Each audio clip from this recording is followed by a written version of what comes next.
Your Bibles to Luke chapter 8. I'm going to read you 3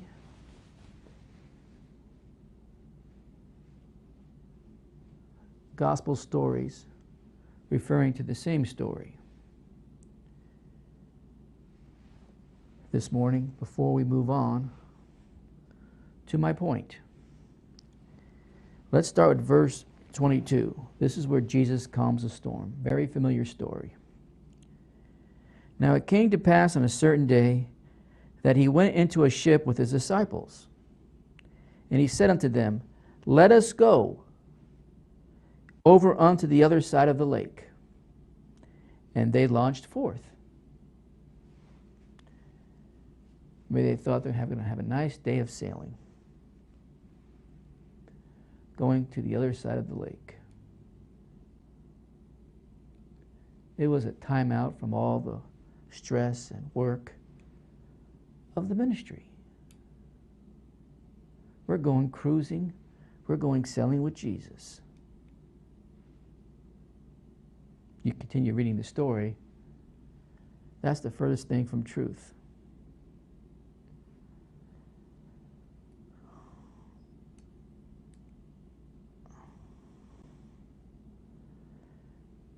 But as they sailed, he fell asleep. Jesus falls asleep. And there came down a storm of the wind on the lake, and they were filled with water and were in jeopardy. They thought they were in danger. So much for the wonderful day of sailing with Jesus. He falls asleep, and a storm comes upon them. And obviously it was a very significant storm because even the waves came over the ship and they were starting to fill with water. So they were in danger of either tipping or sinking. And they came to him and awoke him, saying, Master, Master, we perish. Then he arose and rebuked the wind and the raging of the water, and they ceased, and there was a calm. See, it's a wonderful thing about sailing with Jesus. It might be a rough experience, but in the end, he always calms the storm. And he said unto them, Where is your faith? Have you heard nothing what I have said about what my mission here is all about? Because if you did, you wouldn't have worried concerning your life, whether you would die here today or not. And they, being afraid, wondered, saying one to another, What manner of man is this? For he commanded even the winds and water, and they obeyed him. Now, if you just stop there, it's a wonderful story of letting us know that Jesus also had a command over the physical elements of wind and water. But that's not where the story ends. And I've preached on this before. This is just not a storm, a coincidence, bad weather that just came on the scene like any other storm. This was a demonic, evil, created storm, trying to keep Jesus from going to the other side. And we read on. And they arrived at the country of the Gadarenes, which is over against Galilee. And when he went forward to the land, there met him at the city a certain man, which had the devils long time, and wear no clothes, neither abode in any house, but in the tombs. What tombs? Circle that. What tombs?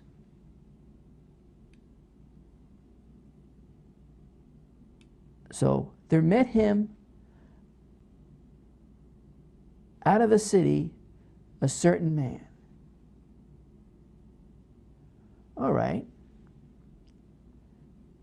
This was a coastal city where they went to when they crossed over that lake. But it says here, they met him out of the city. Out of the city. What is Jesus doing out of the city? Well, once they crossed over the lake, you had to travel certain distance to get to the city. That's not how it worked in those days, my friend. The city butted up right against the coast. This says out of the city. Didn't you ever think that was strange? Not only they were going on a sailing trip, an outing, a time out, a mini vacation, they were not going to the city, obviously, because that's where you would go if Jesus was on his commission to reach the people. But he went out of the city. And somewhere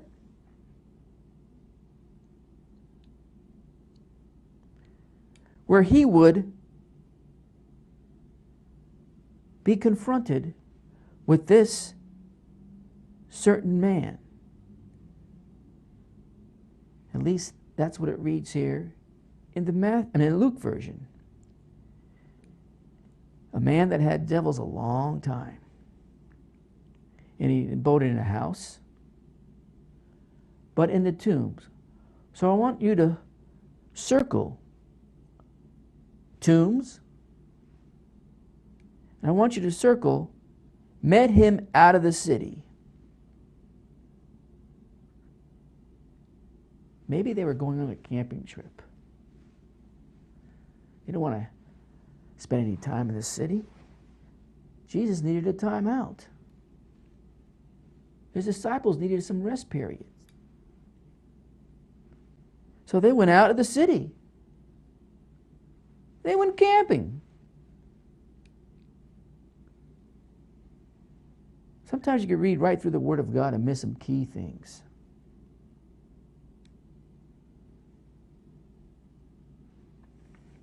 And when he saw Jesus, he cried out and fell down before him, and with a loud voice said, "What I have to do with thee?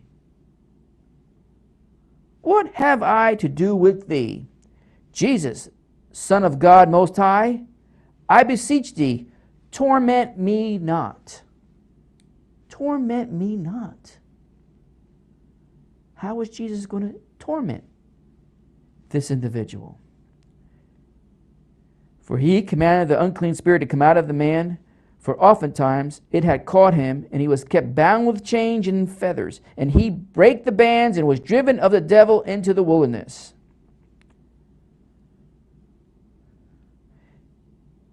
And Jesus asked him, saying, "What is thy name?"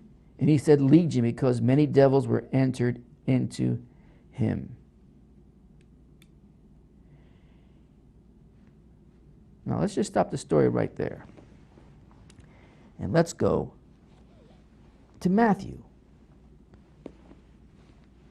Matthew chapter 8. Go there quickly. I'm not going to read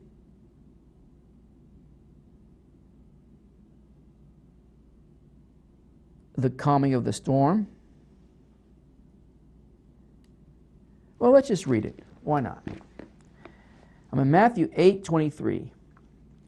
And when he entered the ship, his disciples followed him.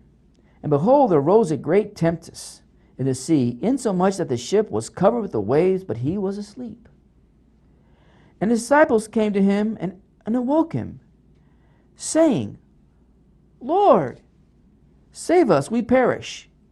And he said unto them, "Why are ye fearful, O ye of little faith?" Then he arose and rebuked the winds and the sea, and there was a great calm. There was just not a calm, it was a great calm. But the men marveled, saying, "What manner of man is this, that even the winds and the sea obey him?" And when he was come to the other side, into the country of the Gergesenes, there met him two possessed with the devil. Not just one, but two in the Matthew story. And where are they coming out again? out of the tombs. Where? Into the country. Here it doesn't say into the city. The tombs were not into the city. The tombs were out in the country. Exceeding fierce. There met him two possessed with devils coming out of the tombs, exceeding fierce, so that no man might pass by that way. What were they protecting?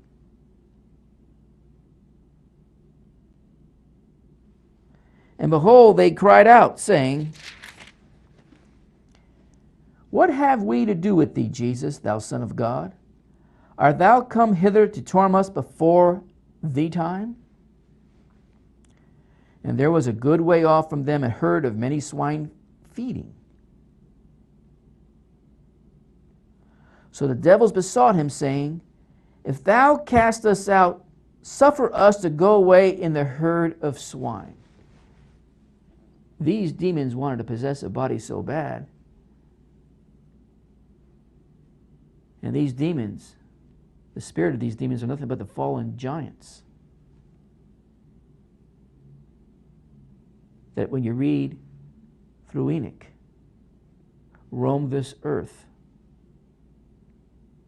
seeking to possess the body because they don't have one any longer.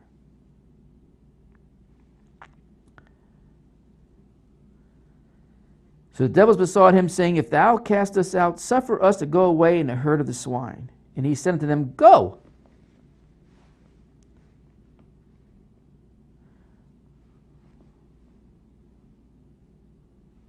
Go. And when they were come out, they went into the herd of the swine, and behold, the whole herd of swine ran violently down a steep place into the sea, and perished in the waters. They ran off, and they kept running until they could find a place where they could commit suicide. They'd rather be dead than have demons in them.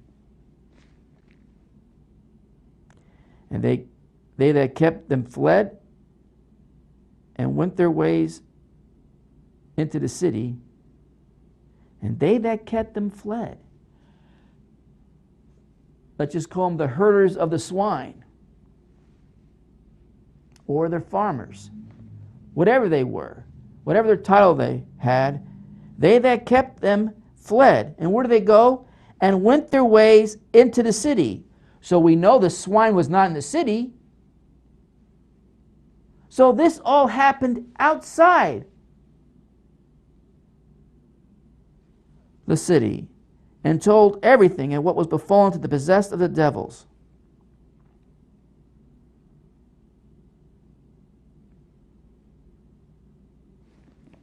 Now, that's the second story. Let's go to the third story, which we find in Mark chapter 4.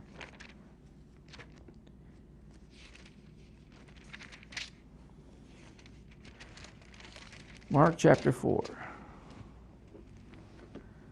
Let's start with the calming of the storm again. Let's be consistent with all the gospel records. In verse 35. And the same day, when the even was come, he said unto them, Let us pass over unto the other side. And when they had sent away the multitude, they took him even as he was in the ship. And there were also with him other little ships. And there arose a great storm of wind, and the waves beat into the sea, so that it was now full. And he was in the hinder part of the ship, asleep on a pillow. And they awake him and said unto him, Master, carest thou not that we perish? And he arose and rebuked the wind, and said unto the sea, Peace, be still. And the wind ceased, and there was a great calm. And he said unto them, Why are ye so fearful? How is it that ye have no faith? And they feared exceedingly, and said one to another, What manner of man is this, that even the wind and the sea obey him? chapter 5, verse 1. And they came over unto the other side of the sea, into the country of the Gadarenes. And here it says, and when he come out of the sea, immediately there met him out of the tombs a man with an unclean spirit. Now this is just one individual again, who had his dwelling among the tombs. There again, he's dwelling among the tombs. And no man could bind him, no, not with chains. And we know now why. Because when Jesus asked the name of these demons, they replied legion, because there were literally thousands upon thousands of demon-possessed spirits. Not just one man, but two. Because that he had been often bound with feathers and chains, and the chains had been plucked asunder by him, and the feathers broken in pieces, neither could any man tame him. And always night and day he was in the mountains and in the tombs, crying and cutting himself with stones. But when he saw Jesus afar off, he ran and worshiped him. Remember, this demon-possessed area, and we'll look at in a minute why it's demon-possessed. A geographical area that is loaded with demon influences and spirits. And they were trying to keep Jesus from crossing to the other side. And they were hoping, A, that they would get discouraged and sail back to the port which they docked from, or something drastic would happen and cause the death of not just Jesus, but his disciples. Neither happened. They made it to the other side. Jesus calmed the storm with a great calm. And as soon as Jesus got to the other side, it didn't take very long when these two possessed individuals, full of these demon spirits, confronted Jesus. And when he saw Jesus afar off, he ran and worshipped him, and cried with a loud voice, and said, What have I to do with thee, Jesus, thou Son of the Most High God? They knew who Jesus was. They knew who Jesus was better than his disciples at this point. I adjure thee by God that thou torment me not. How is Jesus going to torment them? For he said unto him, Come out of the man, thou unclean spirit. And he asked him, What is thy name? And he answered, saying, My name is Legion, for we are many. And he besought him that he would not send them away out of the country. Where was Jesus going to send them to? Now there was there nigh unto the mountains of a great herd of swine feeding. And all the devils besought him, saying, Send us into the swine, that we may enter into them.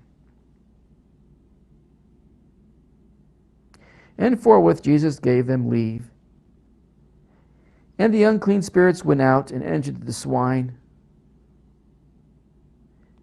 And the herd ran violently down a steep place into the sea.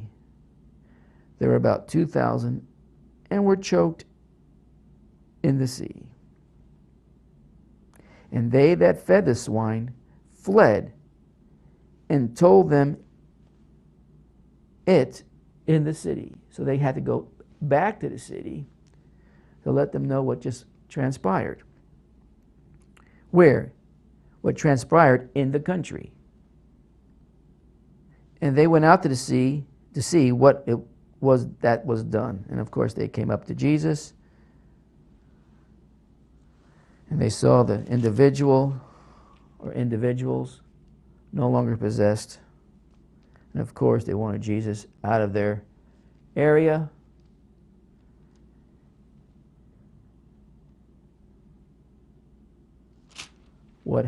Because of what had happened. They lost their livelihood, so they wanted Jesus out of there.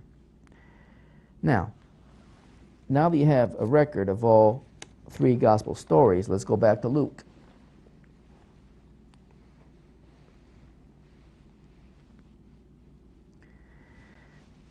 And let's go to verse 30 in Luke chapter 8.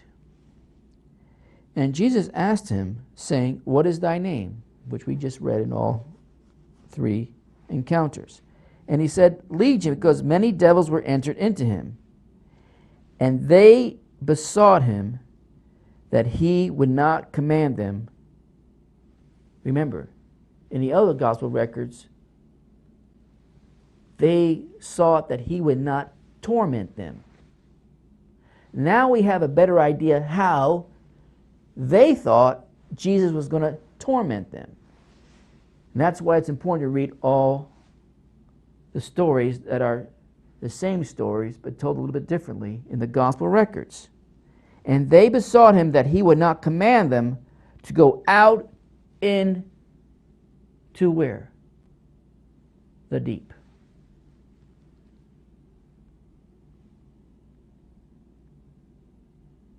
They didn't want to be tormented by Jesus if Jesus would use the means of the torment process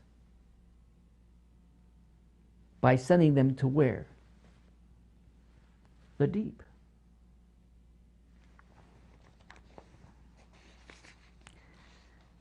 What is that word in the Greek, deep?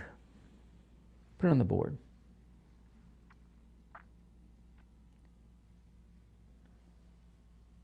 Abusos in the Greek. It's the first word there, where we get the abyss. Now, unfortunately, it's been translated bottomless pit in other areas of Scripture. Bottomless pit is a misnomer. It never should have been translated bottomless pit. One of the translations that you can use, a place that is very deep, so write that in. But not a pit or a hole with no bottom. Not a pit with no hole or no bottom. And this is the same location, come back to me. This is the same location that we also see in the book of Revelation.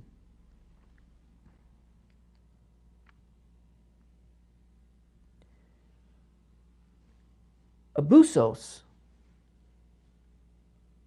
is found in 9 different locations in the New Testament. Most of them in the book of Revelation.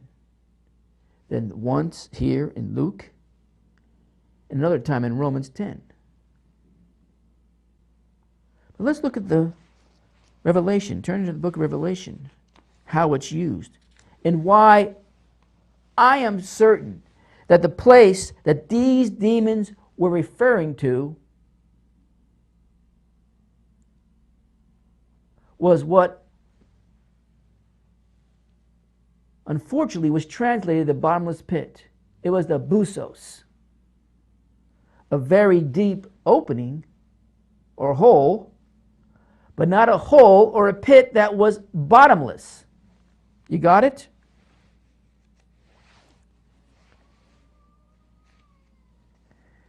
Now, in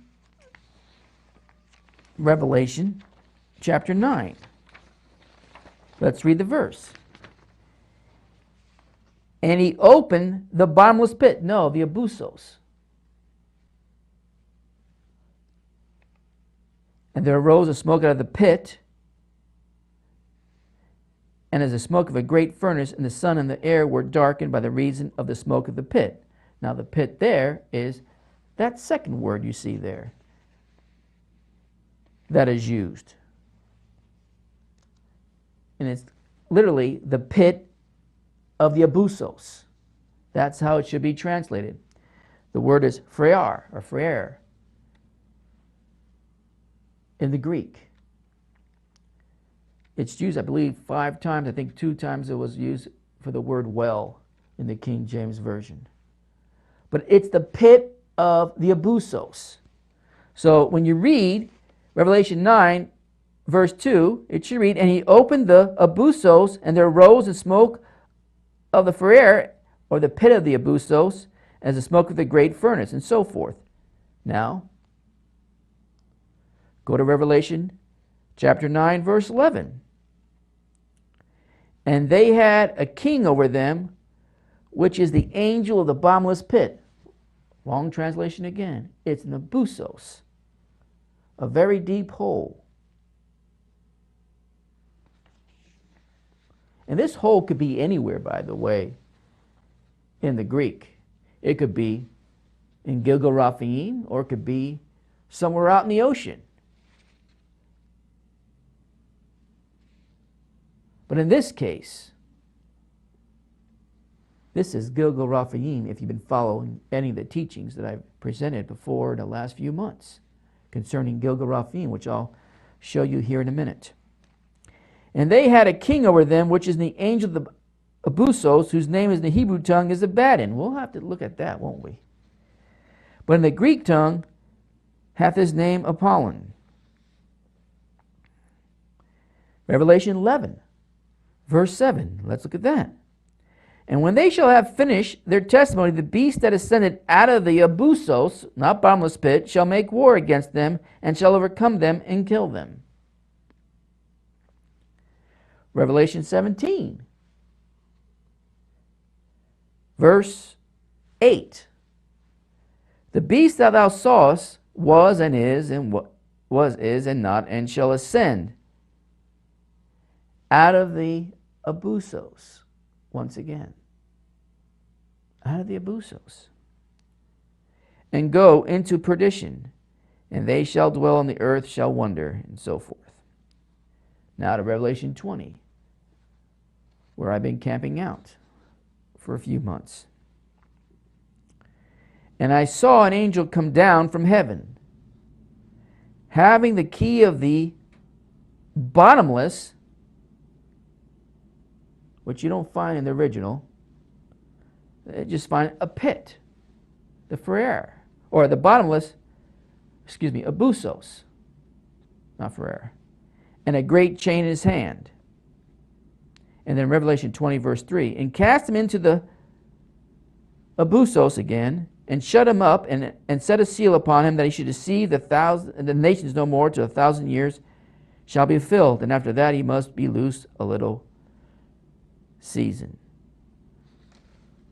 So when you're describing what translator has defined as the bottomless pit, is really an abusos, a very deep opening. A very deep opening. And you see how the classical usage of this word abusos in the Greek, outside the religious understanding of what this is in the New Testament, it was always describing something that was very deep. So why did translators come with bottomless pit for? Where did they get that from?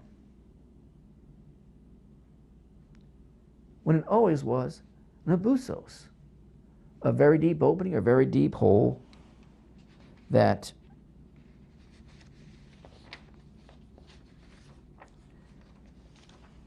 was located,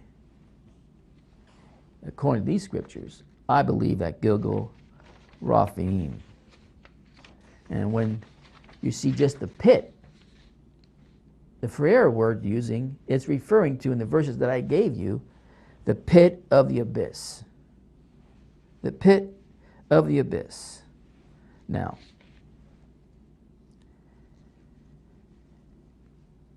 I want you to put up I believe it's Gil 2 on the screen.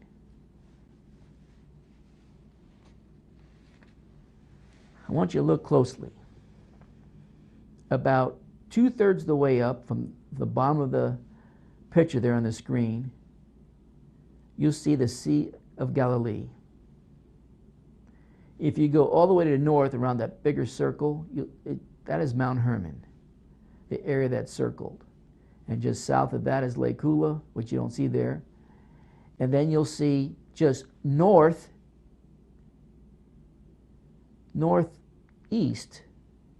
of the Sea of Galilee, another smaller circle, and that is Gilgal Raphaim. Now,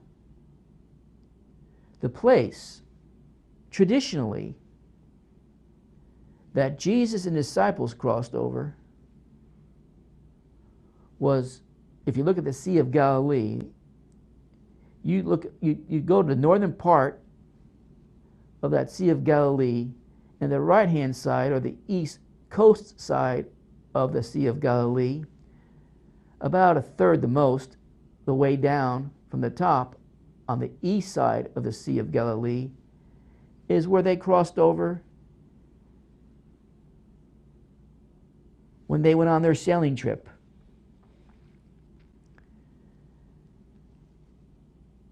Now, why is that important? Because as soon as they were done, as soon as Jesus delivered those individuals, as soon as he confronted thousands of demons, he left. He left. Well, you can say that the people didn't want him there because, well, a certain group didn't want him there because what happened to swine, that's a fact. But he left.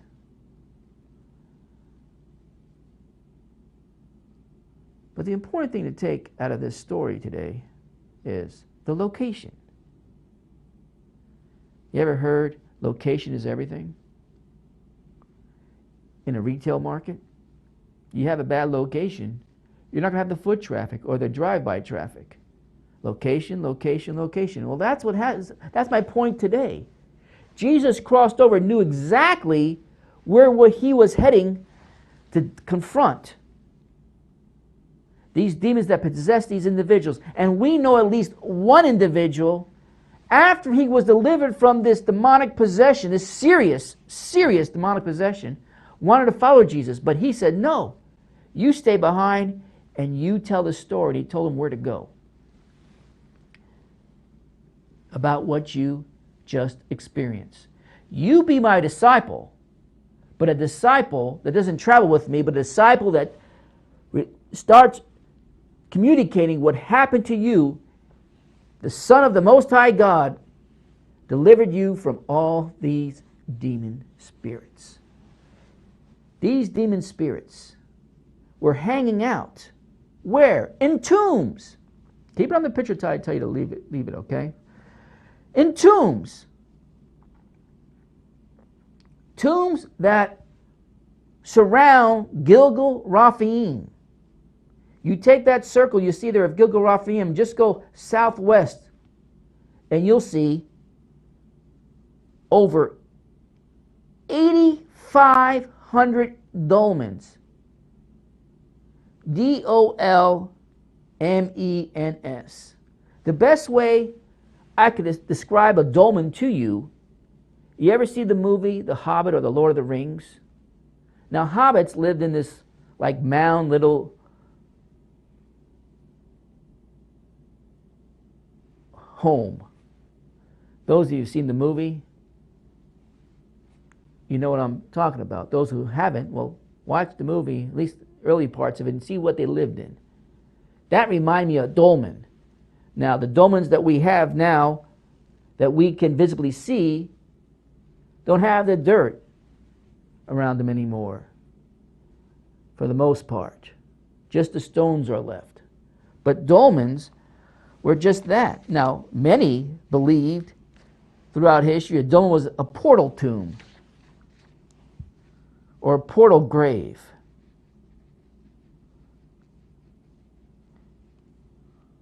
And a dolmen usually consists of two or more megaliths supporting a larger, flat, horizontal type capstone that looked like a table. Now there's more complex ones than that, but those are the basic dolmens.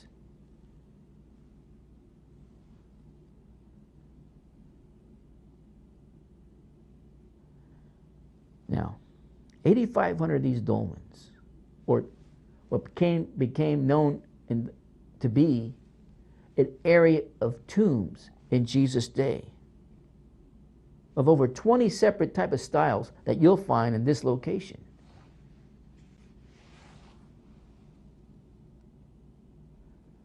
The dolmen area of these 8,500 plus tomb-like dolmens are larger, for those of you who study the Giza Plateau in Egypt, are larger than the whole Giza pyramid complex. The whole Giza pyramid complex, and it's not the pyramids that you see usually in pictures. It's a lot larger area.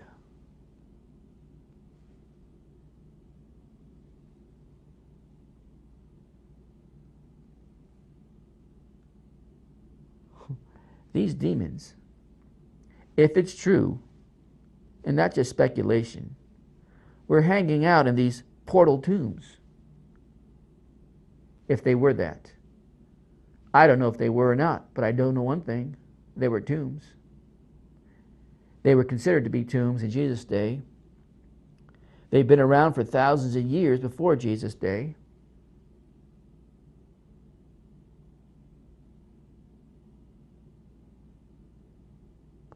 My hunch is they were used for burial purposes, and probably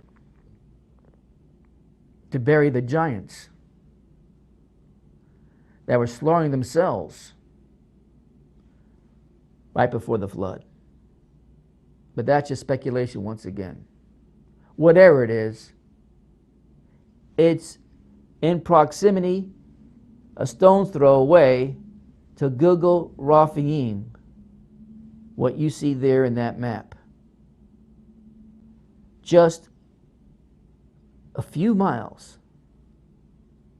Some of those dolmens are not even a few miles from Gilgal Raphaim.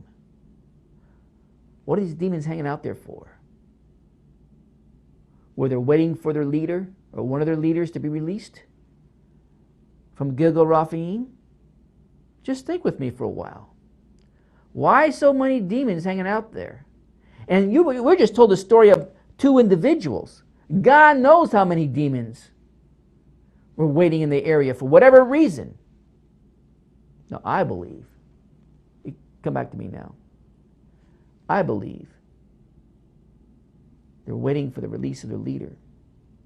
And they don't want to be tormented because they knew Gilgal Raphaim was not a place you want to be sent to.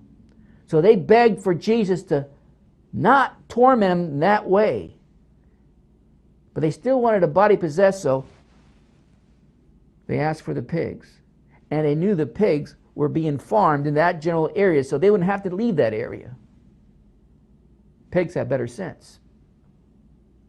These pigs got possessed, and they ran and ran and ran until they found a steep enough cliff to commit suicide on. Put the next picture up. It's Gilgal 4. This is Gilgal Raphaim. It takes a key. I'm not talking about a physical key. I believe a spiritual key to unlock it, which an angel will or has unlock it to release some really vicious, evil beings. The reason I'm bringing this up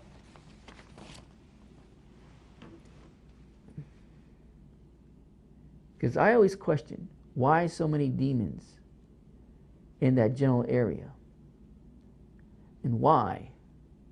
Remember, if you go back to the first picture, I think it's Gil 2, remember, that whole eastern side of the Sea of Galilee. If you go up to Mount Hermon, the big circle in the north, and you just draw a line straight down to the Sea of Galilee, all the way down, about halfway down the Jordan to Jerusalem, I don't know if you could, and then go to the right and draw a square, you'll find Ashtaroth, you'll find where King Og. These are the areas that the giants hung out in. Definitely we know that after the flood. We only could assume that before the flood.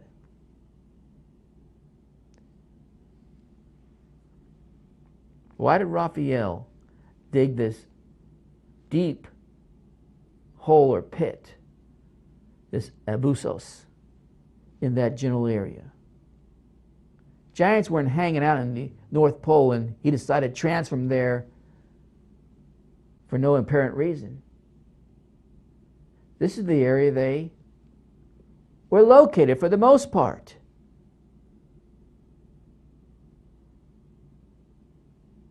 And all those tombs, those dolmens, were there for a reason.